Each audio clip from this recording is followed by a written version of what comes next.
બાળકોના સર્વાંગી વિકાસ માટે સરકાર દ્વારા અલગ અલગ કાર્યક્રમો કરવામાં આવે છે, જેથી વિદ્યાર્થીનો સર્વાંગી વિકાસ થઈ શકે. જે અંતર્ગત લીંબડી સરકારી શાળા નંબર 4 ખાતે ક્લસ્ટર સીઆરસી દેવરાજભાઈ સિંધવની સૂચનાથી ક્લસ્ટર કક્ષાની વાર્તા કથન અને વાર્તા નિર્માણ સ્પર્ધા યોજાઈ હતી.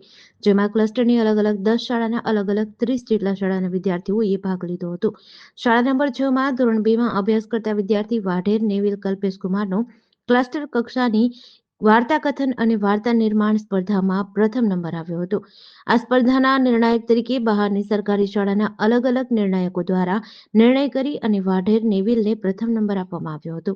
નેવિલને આ સ્પર્ધામાં ભાગ લેવા માટે શાળાના આચાર્ય ઘનશ્યામભાઈ ગોહિલે માર્ગદર્શન આપ્યું હતું અને શાળાના શિક્ષિકા બહેન રંજનબેન રાઠોડ દ્વારા ગાઈડ કરવામાં આવ્યા હતા.